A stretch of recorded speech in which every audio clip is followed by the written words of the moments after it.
Hello दोस्तों। मैं वासिफ खान और आज हम बात करते हैं अमेजॉन प्राइम की टॉप 10 बेस्ट वेब सीरीज के बारे में। चलिए स्टार्ट करते हैं हमारे वीडियो को। उससे पहले हमारे चैनल को सब्सक्राइब कर दीजिए और हमारे वीडियो को लाइक कर दीजिए। धन्यवाद। नंबर 10 पे जो अमेजॉन प्राइम वीडियो की सबसे बेस्ट सीरीज आती है उसमें सबसे पहले नंबर 10 पे जो नाम आता है वो है लाखों में एक। ये अमेजॉन प्राइम वीडियो की एक मूल श्रृंखला है। सीजन 1 का प्रीमियर 13 अक्टूबर 2017 को हुआ था। श्रृंखला की कहानी रायपुर के किशोर छात्र के आकाश के संघर्षों के इर्द गिर्द घूमती है, जिसे आईआईटी प्रवेश परीक्षा की तैयारी के लिए विशाखापट्टनम के जीनियस इन्फिनिटी नामक एक कोचिंग सेंटर में भेजा जाता है। आइए हम बात करते हैं इसकी पूरी कहानी के बारे में। भारत की ये बड़ी विडंबना है कि पिता अपने अधूरे सपने बच्चों में देखते हैं। पिता के ये सपने बच्चों पर बोझ बन जाते हैं। दुर्भाग्य से ये बोझ उन्हें नजर नहीं आता। जाहिर सी बात है कि ऐसी स्थिति में बच्चों के सपनों का कोई मोल नहीं होता।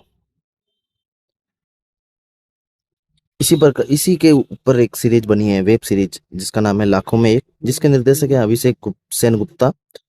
इसमें ऋतिक साहोर, जय ठाकर, आलम खान, बिस्वा कल्याण रथ और भी अन्य कलाकार शामिल है।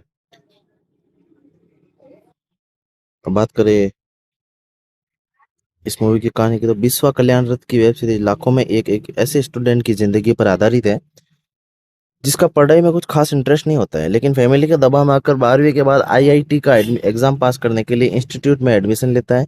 वेब सीरीज की कहानी एक टीनेज लड़का आकाश, जो ऋतिक साहर है, के इर्द गिर्द घूमती है, जो रायपुर का रहने वाला है। आकाश एक औसत स्टूडेंट है। आकाश को साइंस की बजाय कॉमर्स पढ़ना है। वो मिमिक्री आर्टिस्ट है। 12वीं के बाद मिमिक्री के लिए अपना यूट्यूब चैनल भी बनाता है, लेकिन पेरेंट्स के दबाव में आके आईआईटी की तैयारी के लिए जबरदस्ती कोचिंग सेंटर में भेजा जाता है। पेरेंट्स को लगता है कि बेटा आईआईटी कर लेगा तो उनके अधूरे सपनों का पंख लग जाएंगे। उन्हें लगता है कोचिंग में जाने से उनका बेटा आईआईटी कर लेगा, क्योंकि तमाम उन्हीं कोचिंग सेंटर्स में आईआईटी के लिए ही निकलते हैं। आकाश के पेरेंट्स उसका विशाखापट्टनम के एक आईआईटी कोचिंग सेंटर में दाखिला करा देते हैं, जहां 10वीं में कम मार्क्स होने के कारण उसे सेक्शन डी में भेज दिया जाता है। सेक्शन डी में ना तो टीचर्स पढ़ाते हैं ना बच्चे पढ़ते हैं। क्लास का माहौल अच्छा नहीं रहता है। यहाँ तक कि सेक्शन डी के बच्चों के लिए हॉस्टल का माहौल भी ठीक नहीं होता है। पढ़ाई के लिए अच्छी फैसिलिटी नहीं होती है। इंस्टीट्यूट में भेदभाव किया जाता है। दरअसल यह सेक्शन उन औसत बच्चों के लिए जो पढ़ाई लिखाई में लिचड़ होते हैं, लेकिन कोचिंग सेंटर पैसा वसूल करने के वजह से ऐसे बच्चों को दाखिला दे देता है, और बच्चों के पेरेंट्स को लगता है कोचिंग सेंटर में आकर बच्चे ने आईआईटी की एक सीढ़ी चढ़ ली। आकाश अपने माँ बाप का सपना पूरा करने के लिए पढ़ना था। वो कड़ी मेहनत करने की कोशिश करता है, यहाँ तक कि जब हॉस्टल में उससे पढ़ने नहीं दिया जाता तो टॉयलेट में जाकर पढ़ता है, लेकिन उससे फायदा नहीं होता। कड़ी मेहनत करने के बाद आकाश इन सब के ऊपर गुजर जाता है। कोचिंग सेंटर के इंटरनल एग्जाम में उसके बेहद कम नंबर आते हैं। इसके बीच आकाश को पता चलता है कि उसके दोस्त नंबर अच्छे लाने के लिए कोचिंग सेंटर में चीटिंग करते हैं। चीटिंग इसलिए कि उन्हें कोचिंग से निकाल ना दिया जाए, पेरेंट्स की उल्हाना का शिकार ना होना पड़े। शुरू में आकाश खुद को इससे दूर रखता है, लेकिन जब नंबर नहीं आते हैं तो फैमिली के प्रेशर में आकर आकाश भी चीटिंग शुरू करता देता है। बता दें कि इंस्टीट्यूट में आकाश बकरी और चुड़ैल आलम खान से अपना कनेक्शन बना पाता है। इन्हीं दोस्तों के साथ मिलकर आकाश चपरासी को पैसे देकर चीटिंग करता है। आकाश के अच्छे नंबर आने शुरू हो जाती है। कोचिंग में आकाश की खूब तारीफ होती है। उसका ट्रांसफर सेक्शन ए में किया जाता है। आकाश बहुत खुश होता है। आकाश बहुत बहुत खुश होता है और सोचता है कि सब आगे ठीक होगा, लेकिन वास्तव में आकाश की जिंदगी में परेशानी यहीं से शुरू होती है। कहानी में कई उतार चढ़ाव देखने को मिलते हैं। आगे आकाश को कौन कौन सी समस्या का सामना करना पड़ता है, क्या आकाश आईआईटी का एग्जाम पास कर पाता है, इसके लिए आपको ये वेब सीरीज देखनी पड़ेगी। वास्तव में विस्तार से ये वेब सीरीज की असली कहानी आपको देखने और सुनने के बाद ही समझ आएगी। ये कहानी हर पेरेंट्स के लिए बहुत जरूरी है। 2012 में आई फरारी की सवारी से बॉलीवुड में डेब्यू करने वाले ऋतिक साहोर आज जाने माने एक्टर हैं। उन्होंने इसमें बहुत ही शानदार किरदार निभाए हैं। ये है सीरीज नंबर 10, जो बहुत ही शानदार सीरीज है अमेजॉन प्राइम की, और देखने लायक सीरीज है, लाखों में एक। अब हम बात करते हैं नंबर 9 पे जो मूवी आती है, जो सीरीज आती है अमेजॉन प्राइम की, उसका नाम है हॉस्टल डेज। हॉस्टल डेज के दिनों की यादों को ताजा करना चाहते हैं तो कभी ओटीटी पर हॉस्टल डेज के नाम की वेब सीरीज आप देख सकते हैं। इसमें इंजीनियरिंग कॉलेज के हॉस्टल में रहने वाले छात्रों के जीवन की कहानी को दिखाया गया है। इस सीरीज में दोस्ती, प्यार, शैक्षणिक चुनौतियां और कॉलेज के जीवन, हॉस्टल में रहने वाले छात्रों की कहानी को दिखाया गया है। कॉलेज के जीवन के अलग अलग अनुभवों को बेहतरीन ढंग से दर्शाया गया है। हॉस्टल एज के बारे में बात करें तो इसकी कहानी मुख्य तौर पर 6 इंजीनियरिंग छात्रों के इर्द गिर्द घूमती है। पहले वर्ष में कॉलेज में एंट्री, हॉस्टल की राजनीति के साथ हॉस्टल की राजनीति के साथ प्यार और दोस्ती को सीरीज अच्छे से दिखाती है। इसमें कॉलेज लाइफ के कुछ ऐसे मोमेंट भी दिखाए जाते हैं जो आपको हंसाने के साथ इमोशनल भी कर लेंगे। फिल्म की सफलता का अंदाज आमतौर पर बॉक्स ऑफिस कलेक्शन से लगाया जाता है, वही वेब सीरीज के मामले में रेटिंग का महत्व माना जाता है। हॉस्टल डेज की रेटिंग की बात करें तो आईएमडीबी की रेटिंग के साथ सीरीज 8.5 रैंकिंग मिली है, जो बहुत ही शानदार है। बता दें कि यह अन्य हिट सीरीजों से भी ज्यादा है। हॉस्टल डेज एक लोकप्रिय हिंदी वेब सीरीज है जो इंजीनियरिंग कॉलेज के पहले साल के 6 दोस्तों की कहानी बताती है। कहानी का सार की बात करें तो मुख्य पात्र कहाँ इस ये कहानी 4 मुख्य दोस्त अंकित, चिराग, जाट और झंटू उनके हॉस्टल के अन्य साथियों के इर्द गिर्द घूमती है, जो पहले सेमेस्टर से लेकर इंजीनियरिंग की पढ़ाई पूरी करने तक के सफर को साझा करते हैं। सीरीज हॉस्टल लाइफ के हर पहलू को छूती है। रूममेट्स के साथ नोकझोंक, रैगिंग जिसे इंटरेक्शन कहा गया है, परीक्षाओं का दबाव, सीनियर के साथ गैंगवार और कॉलेज की पहली मोहब्बत, सब कुछ हास्य और ड्रामा के साथ। ये सीरीज भारतीय इंजीनियरिंग कॉलेज छात्रों के जीवन और उनके परेशानियों, पहचान बनाने की कोशिशों और दोस्ती के उतार चढ़ाव को एक मजेदार और दिल छू लेने वाले तरीके से पेश करती है, जो आपको अपने कॉलेज की लाइफ याद दिला सकते हैं। संक्षेप में बात करें तो ये इंजीनियरिंग हॉस्टल के दोस्तों की जिंदगी का एक मजेदार और भावनात्मक सफर है, जिसमें हर एपिसोड में कोई ना कोई मजाकिया या इमोशनल किस्सा है। ये है हॉस्टल डेज, जो नंबर 9 पे अमेजन प्राइम की बेस्ट सीरीज में एक आती है और बहुत ही शानदार, बहुत ही अच्छे तरीके से, एकदम सेफली तरीके से इसको पेश किया गया और आप ये अपने फैमिली के साथ आराम से देख सकते हो। अब हम बात करते हैं नंबर 8। नंबर 8 पे जो सीरीज आती है उस सीरीज का नाम है इनसाइड एज। इनसाइड एज एक इंडियन वेब सीरीज है जो काल्पनिक पावर प्ले लीग पीपीएल में मुंबई मावेरिक्स नाम की एक टी20 क्रिकेट फ्रेंचाइजी के इर्द गिर्द घूमती है, जिसमें क्रिकेट की दुनिया के पीछे छिपे लालच, धोखे, मैच फिक्सिंग, पैसे और सत्ता के खेल को दिखाया गया है, जहां हर किरदार अपने फायदे के लिए कुछ भी करने को तैयार रहता है। खासकर नए मालिक के आने के बाद टीम में और ज्यादा ड्रामा और साजिशें बढ़ने लगती हैं। कहानी के मुख्य बिंदु पावर प्ले लीग और मुंबई मॉवरिक्स। यह सीरीज पीपीएल में मुंबई मॉवरिक्स टीम के उतार चढ़ाव, उनके मालिक जरीना मलिक और मंत्रा पाटिल के खिलाड़ियों जैसे वायु राघवन के इर्द गिर्द घूमती है। सीरीज दिखाती है कि कैसे क्रिकेट सिर्फ एक खेल नहीं बल्कि पैसा, पावर और सेक्स के इर्द गिर्द घूमता एक बिजनेस है, जहां लोग सिर्फ अपने फायदे के लिए दूसरों का इस्तेमाल करते हैं। इसमें मैच फिक्सिंग, सट्टेबाजी और टीम के अंदरूनी कलह को दिखाया गया है, जहां किरदार एक दूसरे को फंसाने और आगे बढ़ने की कोशिश करते हैं। वायु राघवन जैसे प्रतिभाशाली खिलाड़ी का भ्रष्ट दुनिया में फंसना, प्रशांत जैसे शर्मीले खिलाड़ी का बदलना कहानी के मुख्य पहलुओं में से एक है। सीरीज आगे बढ़ती है तो यह सिर्फ लीग तक सीमित नहीं रहती, बल्कि अंतर्राष्ट्रीय क्रिकेट और क्रिकेट बोर्ड बीसीसीआई के अंदर की राजनीति तक पहुंच जाती है, जहां यशवर्धन पाटिल जैसे बड़े लोग भी साजिशों का हिस्सा होते हैं। संक्षेप में भारतीय क्रिकेट के डार्क साइड को उजागर करती हैं, जहां खेल के मैदान के बाहर भी एक बड़ी और गंदी दुनिया चलती है। Inside edge power play league में खेलने वाली एक टी20 क्रिकेट फ्रेंचाइजी मुंबई मॉरिक्स की कहानी है। यह सीरीज पावर प्ले लीग से उतार चढ़ाव को दर्शाती है, जिसमें मुंबई मॉर्विक्स को मैच फिक्सिंग के आरोप के साथ साथ स्वामित्व संबंधी समस्याओं का सामना करना पड़ता है। ये एक ऐसी कहानी है जो बेबाक है, स्पष्टवादिता से भरी है और किसी को बख्शती नहीं है। हितों के टकराव से भरे परिवेश में जहां स्वार्थ लगभग सद्गुण है, जहां पैसा और सत्ता महज लक्ष्य प्राप्ति के साधन हैं, और उसी के बीच इनसाइड एज हर चीज के पहलू को उजागर करती है। यह है नंबर 8 की सीरीज इनसाइड एज। अब वो बात करते हैं नंबर 7। अमेजॉन प्राइम की जो नंबर 7 पे जो टॉप सीरीज है उसका नाम है made in heaven. Made in heaven Delhi के दो दोस्तों तारा और करण की कहानी है, जो मेड इन हेवन नाम की वेडिंग प्लानिंग कंपनी चलाते हैं और भव्य भारतीय शादियों के पीछे छिपे गहरे राजों, रिश्तों को उलझानों, सामाजिक टैबू जैसे दहेज, जातिवाद, एलजीबीटीक्यू प्लस मुद्दे और पारंपरिक मूल्यों व आधुनिक आकांक्षाओं के टकराव को उजागर करती है। हर शादी एक नया रहस्य खोलती है, जहां अमीर परिवार के झूठ, लालच और प्यार के बीच के प्लानर फंसे रहते हैं, साथ ही अपनी जिंदगी की मुश्किलों और पर्सनल स्ट्रगल्स से भी जूझते रहते हैं। मुख्य कहानी के पहलू हैं दोस्ती और पार्टनर, तारा खन्ना, शोभिता धूलीपाल और करण मेहरा, अर्जुन माथुर की दोस्ती और साथ मिलकर काम करने की कहानी जो हर वेडिंग के साथ और गहरी होती जाती है। शादियों का जाल सीरीज के हर एपिसोड में एक अलग क्लाइंट की भव्य शादी दिखाई जाती है जो समाज के अलग अलग पहलुओं को दर्शाती है। सामाजिक मुद्दे, दहेज, जातिवाद, वर्जिनिटी टेस्ट, LGBTQ+ पहचान, घरेलू हिंसा, रिश्तों में धोखे जैसे मुद्दों पर गहराई से ये सीरीज बात करती है। ये सीरीज दिखाती है कि कैसे बड़ी शादियों के पीछे छोटी और बड़ी कहानियां होती हैं, प्यार, विश्वासघात, समझौता और त्याग की।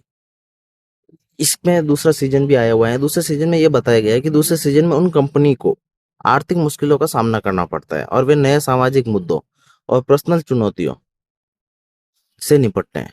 संक्षेप में यह सीरीज बड़े भारतीय शादियों के दिखावे के पीछे की सच्चाई, इंसानी रिश्ते की जटिलता को दिखाती है, जहाँ हर मेड इन हेवन स्वर्ग में बनी जोड़ी असल जिंदगी में कितनी मुश्किल से गुजरती है, यह बताया गया है।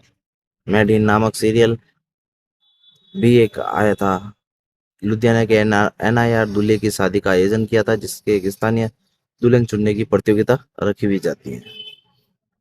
इसके सीजन 2 और भी शानदार हमें देखने को मिलता है, जिसमें आर्थिक चुनौतियां, ग्राहकों की घटती संख्या, जर्जर बंगले बंगले में कार्यकाल होने के कारण वेडिंग प्लानर तारा खन्ना और करण मेहरा को एक नई असुविधाजनक स्थिति के अनुकूल ढलना पड़ता है और उनके निजी जीवन पर इसके कई प्रभाव पड़ते हैं। इसके बावजूद वे परियों की कहानियों जैसे शादियां आयोजित करना जारी रखते हैं। यह है नंबर 8 की movie made in heaven, number 7 की, sorry, made in heaven.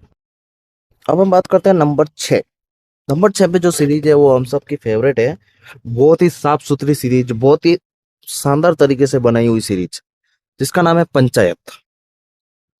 Panchayat series कहानी एक इंजीनियरिंग अभिषेक त्रिपाठी के इर्द गिर्द घूमती है, जिसे अच्छी नौकरी न मिलने के कारण उत्तर प्रदेश के एक छोटे ग्रामीण गांव फुलेरा में ग्रामा ग्राम पंचायत का सचिव बनना पड़ता है। यह सीरीज शहरी लड़के के ग्रामीण जीवन, स्थानीय राजनीति और अजीबोगरीब किरदारों के साथ उसके समायोजन के संघर्ष को कॉमेडी ड्रामा के रूप में दिखाती हैं। मुख्य बिंदु इसके मेन नायक अभिषेक त्रिपाठी, जो जितेंद्र कुमार, एक इंजीनियरिंग ग्रेजुएट जिसे गांव की संस्कृति और काम का अनुभव नहीं है।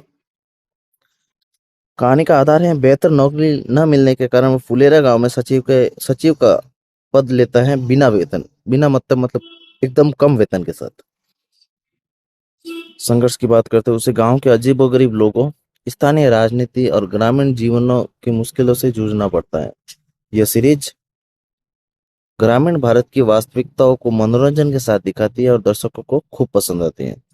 इसमें मुख्य किरदारों की बात करें तो प्रधान जी, जो रघुवीर यादव है, उनकी पत्नी मंजू देवी, जिसका किरदार नीना गुप्ता ने निभाया, सहायक विकास, जिसका किरदार चंद्रन रॉय ने निभाया है, जैसे किरदार शामिल है जो अभिषेक के जीवन में अहम भूमिका निभाते हैं।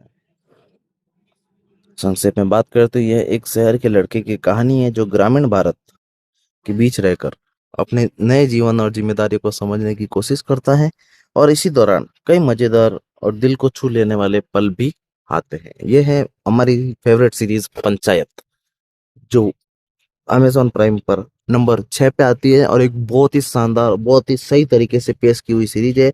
इस सीरीज के टोटल 4 एपिसोड आ चुके हैं और चारों के चारों एपिसोड बहुत ही शानदार तरीके से हिट रहे हैं। पंचायत एक कॉमेडी ड्रामा है, बहुत ही शानदार है। पर्सनली मैं आपको ये बोलूंगा कि ये सीरीज आपको देखनी ही चाहिए। अब हम बात करते हैं नंबर 5। नंबर 5 पे जो सीरीज आती है उसका नाम है ब्रीथ। ब्रीथ एक Indian crime thriller web series है, जिसकी कहानी दो किरदार, डैनी, जो R माधवन, और कबीर, अमित साध, के इर्द गिर्द घूमती है। डैनी अपने मरते हुए बेटे जोश, जिसको फेफड़ों की बीमारी है, के लिए एक नया फेफड़ा ढूंढने के लिए किसी भी हद तक जाने को तैयार है और इस तलाश में वे ऑर्गन डोनर्स की हत्या करता है। वही क्राइम ब्रांच ऑफिसर कबीर इन हत्याओं की जांच करता है और जल्द ही डैनी तक पहुंच जाता है, जिससे यह पिता का प्यार बनाम कानून की एक रोमांचक जंग बन जाती है।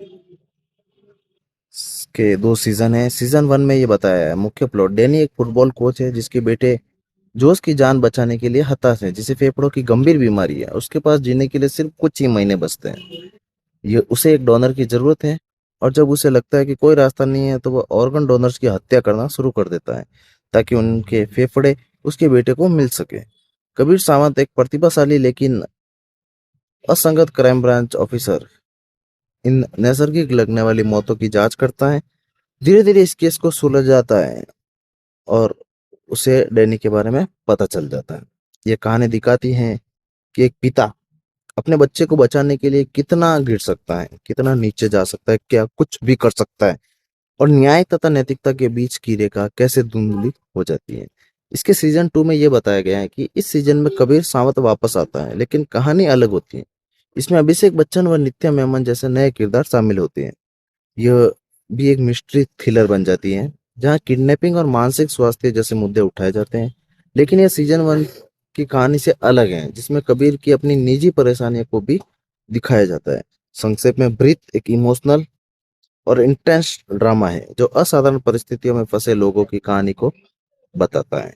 यह है अमेजॉन प्राइम की नंबर 5 की सीरीज ब्रीथ, जो एक बहुत ही शानदार क्राइम थ्रिलर सीरीज है। अब हम बात करते हैं नंबर 4। नंबर 4 पे जो सीरीज आती है उस सीरीज को आपने जरूर देखा होगा क्योंकि बहुत ही शानदार और सीरीज है वो। उस सीरीज का नाम है पाताल लोक।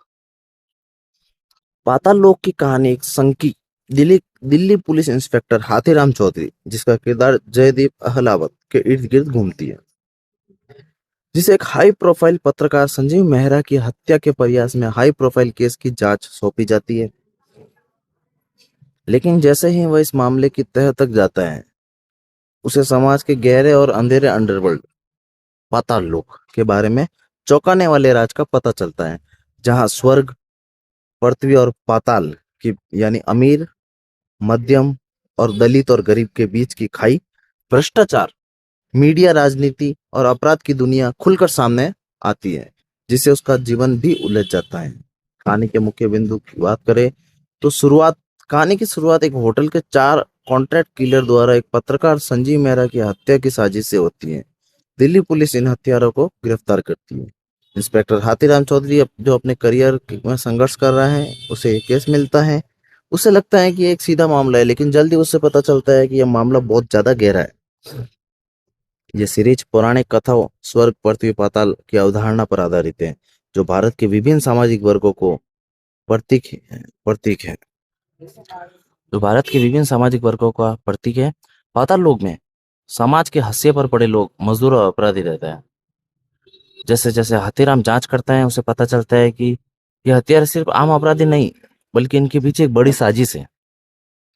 उसे मीडिया, नौकरशाही और कॉरपोरेट जगत के काले सच का सामना करना पड़ता है। सीरीज में बेरोजगारी, जातिवाद, प्रवासी मजदूर की दुर्दशा, फेक न्यूज और सत्ता के लालच जैसे कई सामाजिक मुद्दों को उठाया गया है, जिससे कहानी और गहरी हो जाती है। हाथीराम को इस केस में अपने जीवन के कई पहलुओं, समाज के अंधेरे का सच का सामना करना पड़ता है, जिससे उसका खुद का जीवन भी खतरे में पड़ जाता है और वह पाताल लोक के असली मायने को समझ पाता है। संक्षेप में बात करें तो पाताल लोक एक क्राइम थ्रिलर है जो सिर्फ एक मर्डर मिस्ट्री नहीं बल्कि भारतीय समाज के हर तबके के और गहरे और परेशान करने वाले सच को दिखाती है। और यह एक बेहद इसके 2 सीजन हैं। ये सीजन 2 में भी हमने यही बताया। सीजन 2 में बताया गया है कि ये सीजन 2 इसका हमें नागालैंड की तरफ लेके जाता है, जहाँ 2 पुलिस अधिकारी यात्रा करके अपनी जांच शुरू करते हैं और पुराने जमाने के बेहतरीन थ्रिलर्स नागालैंड में, जहाँ 2 पुलिस अधिकारी अपनी जांच करते हैं पुराने जमाने के बेहतरीन थ्रिलर्स जैसे कि फ्रेंच कनेक्शन की तरह, हाथीराम और इमरान अंसारी अपनी कहानी की एक बाहरी व्यक्ति के रूप में शुरू करते हैं। यह है पाताल लोक, जो प्राइम वीडियो की नंबर 4 पे टॉप में सीरीज आती है। अब हम बात करते हैं नंबर 3 पे जो सीरीज आती है वो मेरी पर्सनल फेवरेट सीरीज है, जिसको मैंने कम से कम 10 से 20 बार जरूर देखा होगा। उस सीरीज का नाम है फर्जी।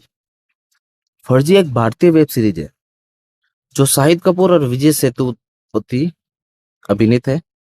यह एक संघर्षरत कलाकार सनी की कहानी है, जो अपने दादा की प्रिंटिंग प्रेस को बचाने के लिए अपने दोस्त फिरोज के साथ मिलकर नकली नोट छापने लगता है।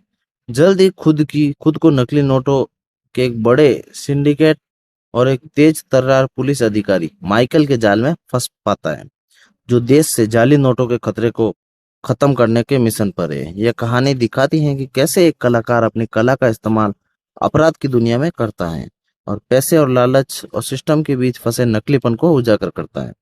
कहानी के मुख्य बिंदुओं की बात करें तो नायक सनी एक प्रतिभाशाली कलाकार जो आर्थिक तंगी और देश के आय असमानता से निराश है। इसका किरदार सनी का किरदार शाहिद कपूर ने निभाया है। शुरुआत अपने दादा की पुरानी प्रिंटिंग प्रेस को बचाने के लिए वह उसके दोस्त फिरोज के साथ नकली नोट छापने लगता है।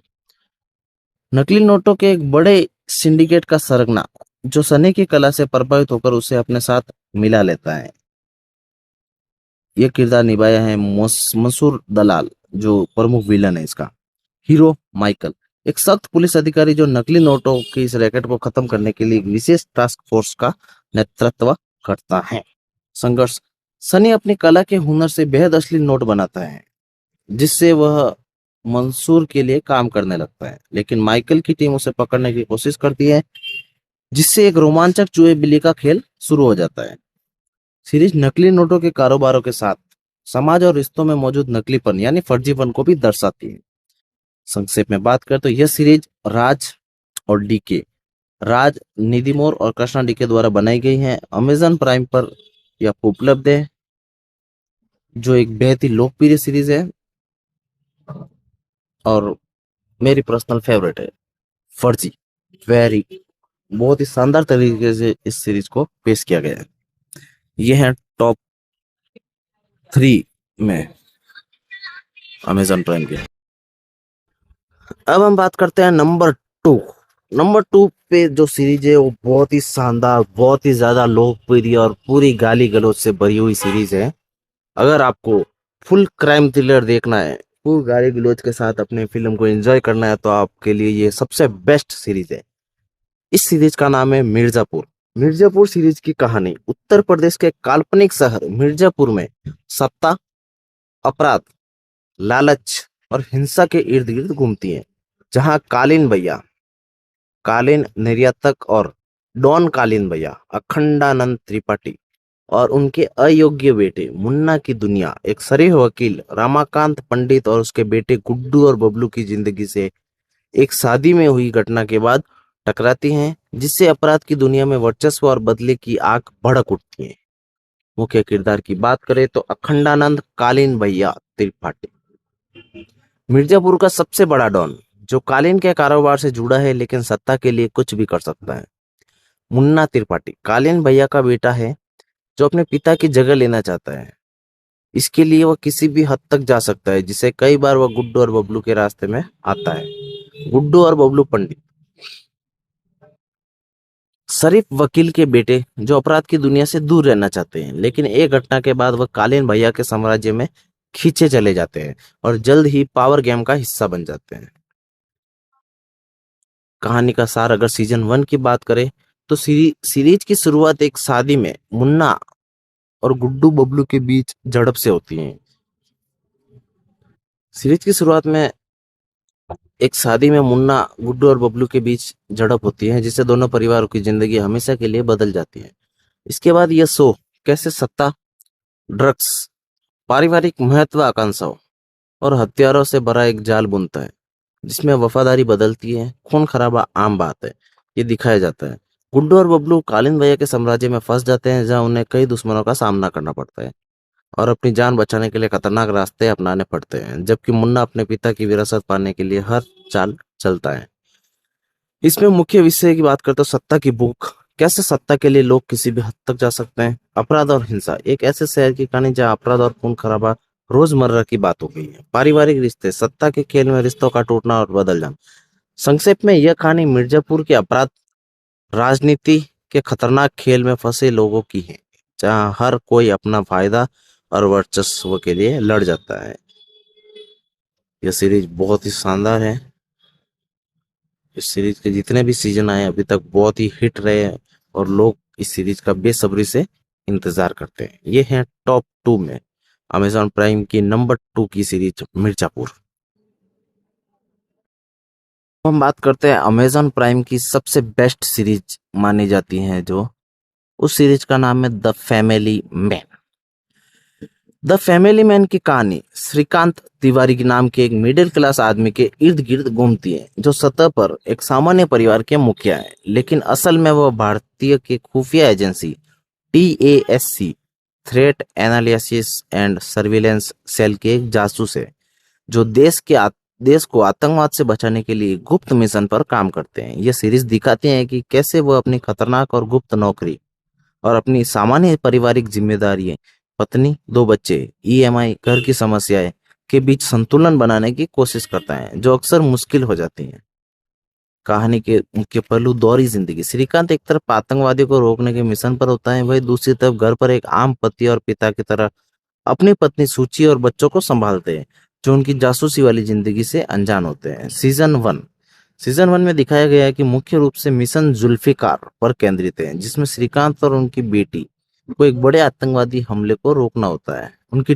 श्रीकांत और उनकी टीम को एक बड़े आतंकवादी हमले को रोकना होता है, जबकि उनका पारिवारिक जीवन भी उथल पुथल से गुजर रहा होता है। सीजन 2 में बताया गया है कि सीजन 2 की कहानी में श्रीलंका के गृह युद्ध और LTTE के प्रभाव को दिखाती है, जिसमें श्रीकांत एक नई चुनौतियों का सामना करते हैं और अपनी पहचान उजागर होने के लिए खतरे से जूझते हैं, जिससे उनकी निजी जिंदगी पर असर पड़ता है। इसकी थीम देशभक्ति, आतंकवाद, पारिवारिक रिश्ते, मिडिल क्लास जीवन की चुनौतियां और एक्शन थ्रिलर को बखूबी मिलाती है, जिसमें खून खराबे के बिना भी सस्पेंस और रोमांच है।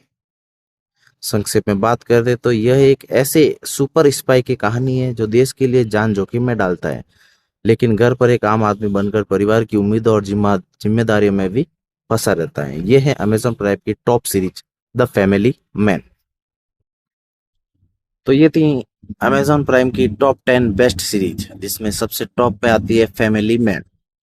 आशा करते हैं आपको हमारी वीडियो बहुत पसंद आई, तो हमारे वीडियो को लाइक कर दीजिए, हमारे चैनल को सब्सक्राइब कर दीजिए। धन्यवाद।